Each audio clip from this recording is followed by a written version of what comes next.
Hey everyone, Ms.R here, and I'm with my friends, Mr. Assiamah and Ms. Dawson. And this is, what did I call it? Conversations as Raiders Thrive. And we're all about mental health. And we're going to look at some situations and some tips and advice and suggestions to help you, help us, help our parents, help our friends. And before we get into today's topic, I just want to invite them to describe what their roles are in the school. Take it away, my friends. Okay, so I could go first. So I'm Mr. A, as you guys know. Hi. So I'm the school social worker, and really, the school social worker, we are trained mental health specialists that are put within the schools to help with supporting students through and families through any issues or concerns that they may have. A lot of our work is done with parents and teachers and the entire student community. So what we really do is trying to make sure that students, any issues that they might be having or any concerns that might be affecting students while they're in the building, that affects their overall outcome in terms of in relation to their academics or even sometimes just their well-being at home. We work with the supports that we have within the school and the community to make sure that we're enhancing the well-being of students. The school social worker, you could kind of think of it as the bridge between the school and the family. A lot of our work is with the entire system in terms of really making sure that students are connected and families are set up to succeed. So we do our little piece in terms of the big wheel to enhance the overall well-being of the school community. Ms. Dawson? Hello, everybody. So the role of the child and youth counselor within the school is to support the students within that environment. So if students are struggling with, some social emotional support, or I even like to think of it in terms of, social skills, friendship skills, conflict resolution. We kind of go in and we support the student within the school. But a lot of our work right now is also being done within classrooms. So it's not that I'm specific to this student or that student, but going into the classroom and providing the entire class with the tools to succeed. So whether that's, healthy relationships, or we've done a lot of stuff in the past around, bullying and conflict resolution. And we do work very closely with social work because they're an important piece to the family part.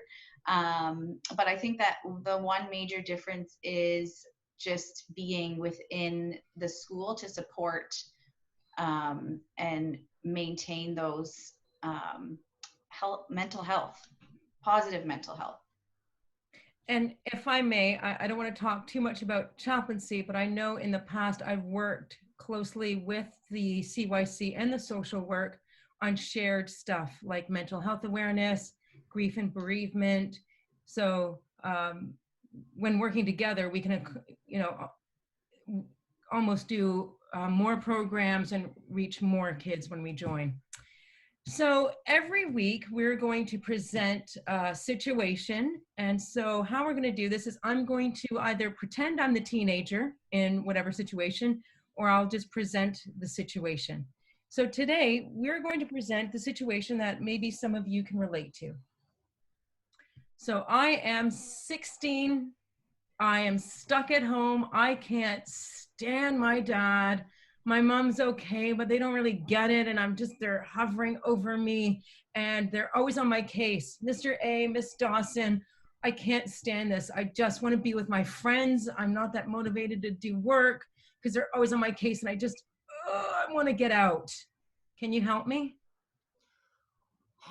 Okay, so first of all, really, I just want to kind of acknowledge that a lot is happening for us all right now. So definitely, I do understand exactly what it is that's going on for you, and we can definitely work to kind of support you and give you the support that you need to be able to kind of feel well, feel safe at home, and actually have strategies put in place to kind of navigate your environment and actually kind of create space for yourself. A big thing about creating space and being able to, as you say, move freely or kind of feel suffocated right now is also understanding the needs of your environment. So what we can do is be able to kind of talk to you and understand what's going on at home. I think helping you understand what's going on at home, maybe sometimes, especially during these certain times there are dynamics at plays. Everybody's kind of suffocating and everybody wants to get out. So it's a group decision when a family, chooses to remain home and be with each other. So let's work on understanding how the family is functioning as a whole and how you can play your role in helping everybody in the house. But at the same time, if you find that you're struggling and the struggles are something that is, you cannot bear with in terms of things are physical, things are abusive, these are also things that we'll be able to kind of help discuss and connect you with appropriate services. So we could ask more questions, but you speak. So let me just get this straight. Like right now, I'm safe. No one's hurting me, but you could help me talk to my parents?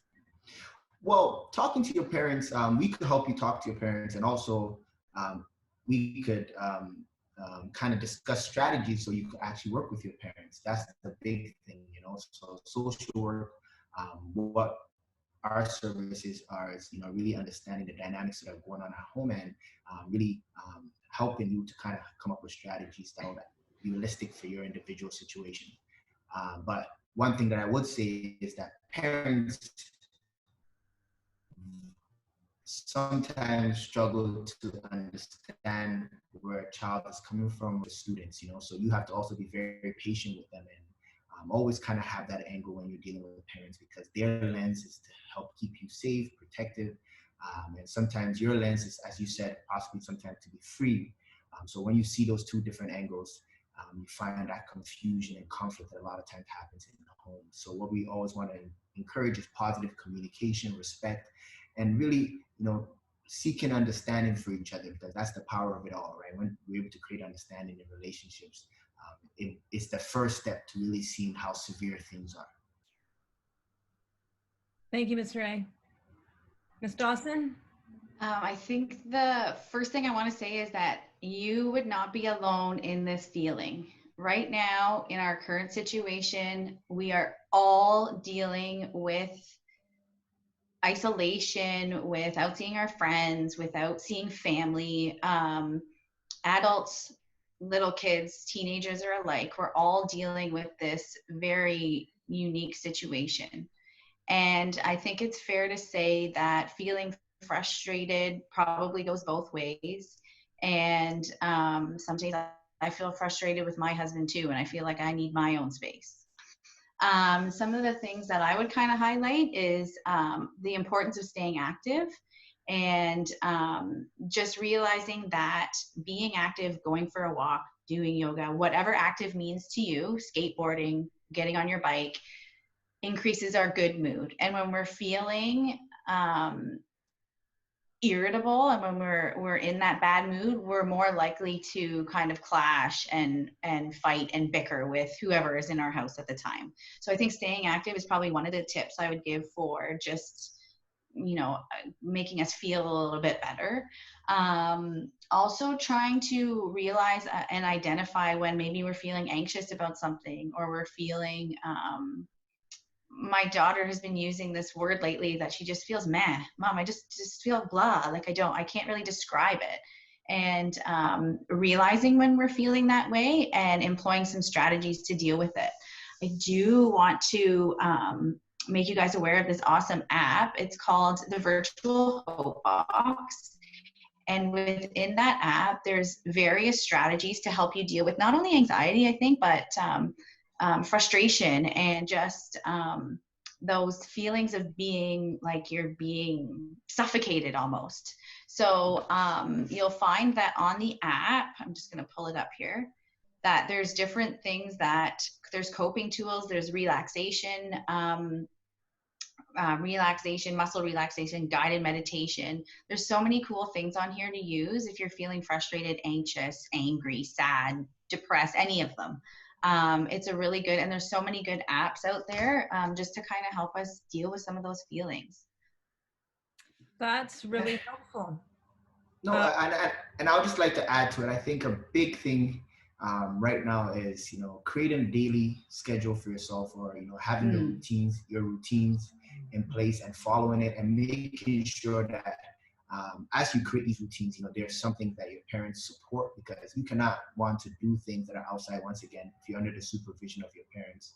it's very important to kind of be collaborative with them and put together a plan for your day. And, within that, you'll be able to kind of create space for yourself within the home, and at the same time, meet their expectations if they are having expectations of you, to do chores, to do this, to do that.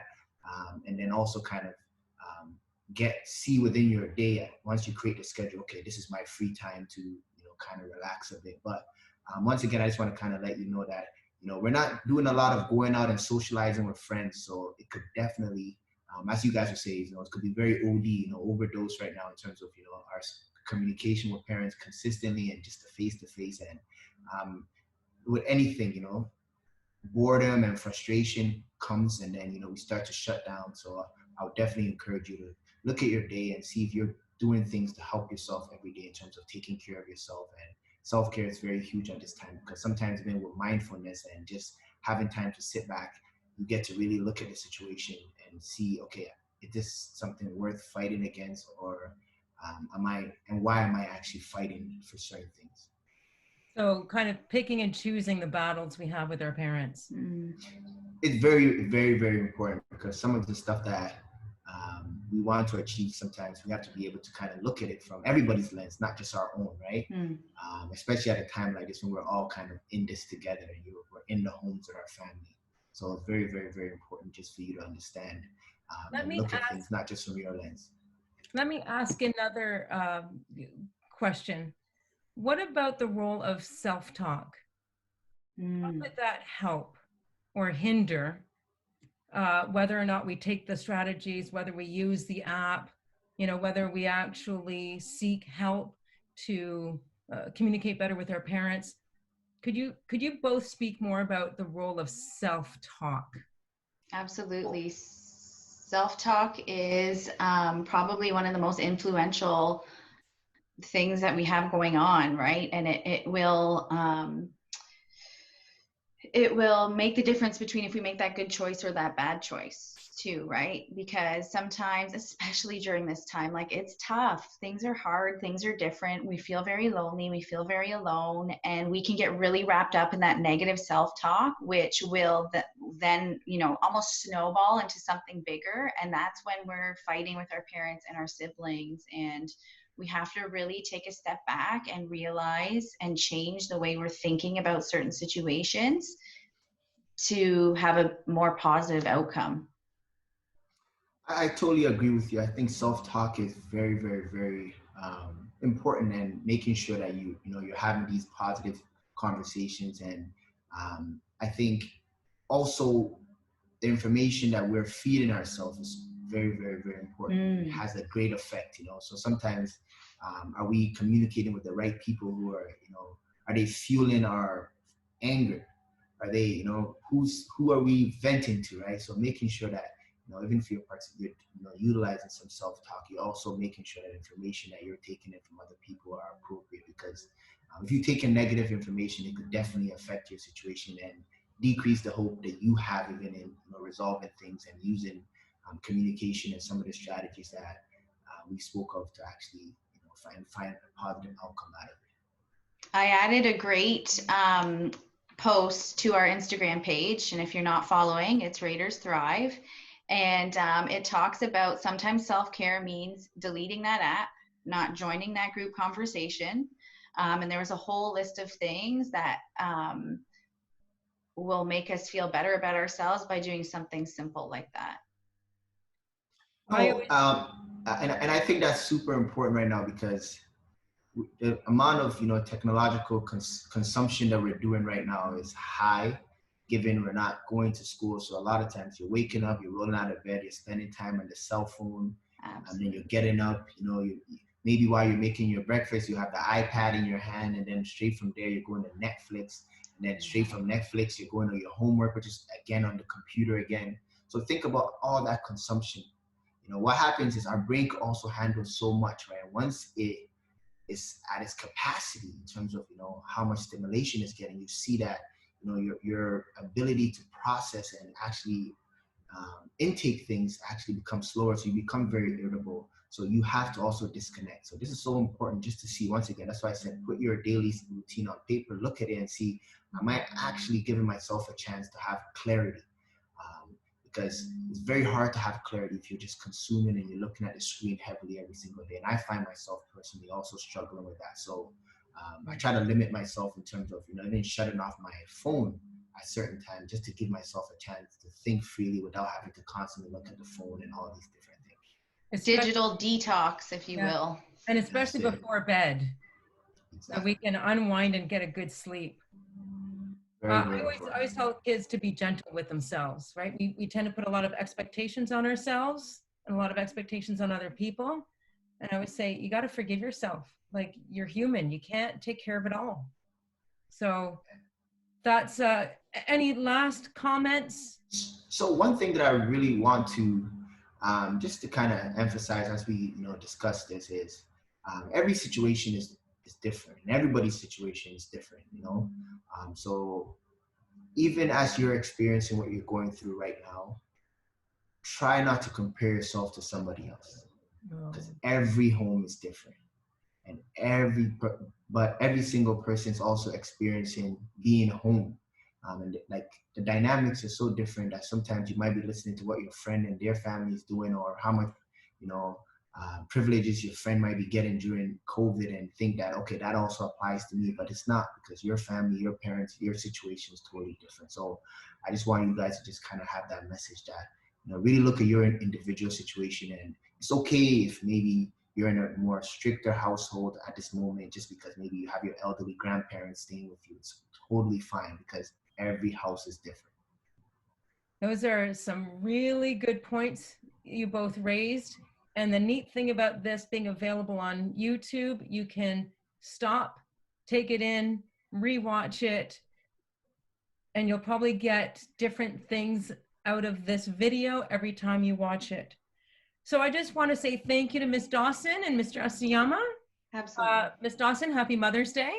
Oh, thank you. Thank you. Happy Mother's Day. To, if anyone's a mother watching this, if parents are watching this, or staff, happy Mother's Day. And it's Staff Appreciation Day. So let me just say, I appreciate you two. I'm so thrilled that Ms. Dawson has joined the Raiders family, and she'll be on our team. And this is your team, and we're in your corner. All right, over and out until next week. Have a great weekend, everyone, and we'll see you later. Stay safe out there. Ditto.